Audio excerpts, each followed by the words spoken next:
Welcome back to my channel. Today, we're going to be talking about a newer Amazon Prime release, I'm Your Woman. Before we begin, let me know in the comments if you were looking forward to this, or what your thoughts are if you've seen it already. And make sure to give this a thumbs up if you like these reviews, because it helps me out immensely if you do that. Also, if you're new here and you like movies, please consider hitting that subscribe button so you can stay up to date with reviews of new releases and some classics. But now, let's jump right into it. This stars Rachel Brosnahan as Jean, a housewife married to a thief named Eddie, played by Bill Heck. Unable to have children, Eddie mysteriously comes home one day with a baby, saying he's now theirs. Shortly after, Eddie disappears, and some of his friends show up in the middle of the night to their house to tell Jean to leave. She and the baby are placed in the hands of Cal, played by Arinze Kene, and she has to quickly relocate to a new house, all while trying to figure out what happened to her husband. This is written and directed by Julia Hart, who directed one of the most underrated movies of 2019, which is Fast Color. And she had one other film from earlier this year, actually, which was Disney's Stargirl, which I really didn't like, to be honest. But this time she's back in completely original territory, giving us a film that matches the quality much more of Fast Color than of Stargirl. After previously tackling the superhero genre, this time she's giving us a neo-noir crime thriller. It takes place in the 1970s, and it looks to evoke the look and feel of gritty crime dramas from that era, like a lot of Scorsese's or Brian De Palma's older films, through the very stylish costume designs and production values. Though it doesn't have that grainy feel that a lot of those films have, and instead we get a lot of sleek, pristine camera work with some truly gorgeous cinematography. We get a ton of wide shots here, especially at times where maybe we won't necessarily follow these characters into every little location they go to. Like,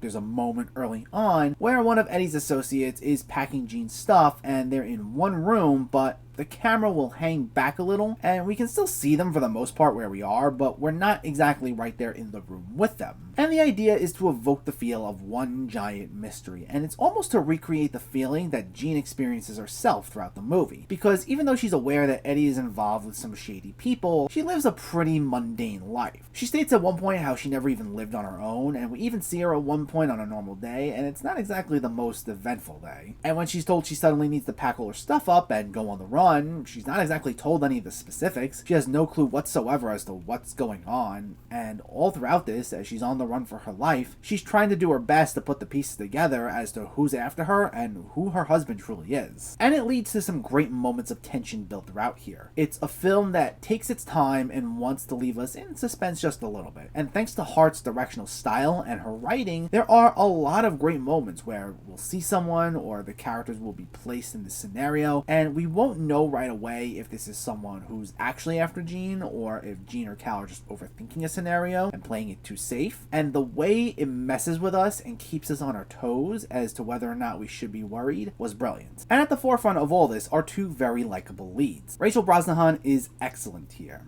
I haven't seen The Marvelous Mrs. Maisel, and I know I gotta get on that as I heard it's incredible, but this is really my first time seeing her in a prominent role, as anything she's in that I have seen were all just supporting roles. But I really liked her here. What I appreciate is that even though in the first act we see how she's only used to this one mundane way of life, she's not portrayed as totally inept. She's someone who has to struggle with getting adjusted to this life on the run, and she does have this sort of subdued, reserved personality, but she is someone who's capable of so much more. And it's the point where in one scene she even says how she surprised herself after this one interaction she has, because buried in this thriller is this character study about someone who's exposed to being independent for the first time and how they discover how much they're truly capable of. And I like the direction they went with her character. I also really liked Arinze Kene as Cal. Even though he's not marketed alongside Brosnahan and this is really her movie, we do see him for a good portion of this film. And what I liked is Cal could have easily just been portrayed as this heartless, mysterious sort of guy who just constantly clashes with Jean. But we see from early on how even though he knows Jean's husband, he's not even entirely sure himself as to what's going on. And he's someone who, when placed in a difficult situation, will seem genuinely conflicted as to what to do. He's clearly troubled by certain decisions he has to make, and he doesn't handle everything perfectly. And the seeds are planted early on that there may be more to him, and we do get to explore a little bit of his character, and I liked what they did with him. Plus, I thought he had some great chemistry with Brosnahan. As for negatives, I will say this definitely could have been shorter, because it runs at 2 hours, and I think it could have cut the runtime down to maybe about an hour 40 or so. It slows down a bit in the middle, and without spoiling anything, we do get introduced to some new characters, and while I like them, they don't show up until well into the movie, and we gotta stop to get introduced to all follow them and get to know them a bit, and I would have liked it if there was a way to incorporate them a little earlier. Or maybe if some parts of that middle section were condensed a bit and kept things moving, it would have been fine where they were. Also, while I do think this is a very thrilling and suspenseful film, there were moments where I didn't always feel the stakes, and the main reason is the villains aren't exactly the strongest here. A lot of the stuff involving them actually happened off screen, and we get told a number of key pieces of information through exposition. Like, there were some big pieces of news that would have made for some really solid dramatic moments, but they're just said in a sentence or two instead, and they just don't have that same punch. And this is on top of the fact that, even who we do wind up seeing, a lot of them don't exactly play the biggest role. Without saying who they are, there are a number of people who are looking for Jean, and the interactions with those who we do see tend to be very brief. And it's not like just one person looking for her, so what happens is she might deal with one guy in one scene, and there's maybe a brand new big bad for another scene, and then it moves to the next person, and so on and so forth. This is mainly how it goes in the second half, especially. And it just makes these villains feel a bit disposable. The scenes themselves are great, but there's nothing that really stood out to me as far as the villains themselves. And I think, going hand in hand with my previous criticism, they could have streamlined things a bit, condensed some scenes, and given some of the villains a bigger role, and I think it would have had an even bigger impact. And while I like the movie, this would have maybe allowed me to love it.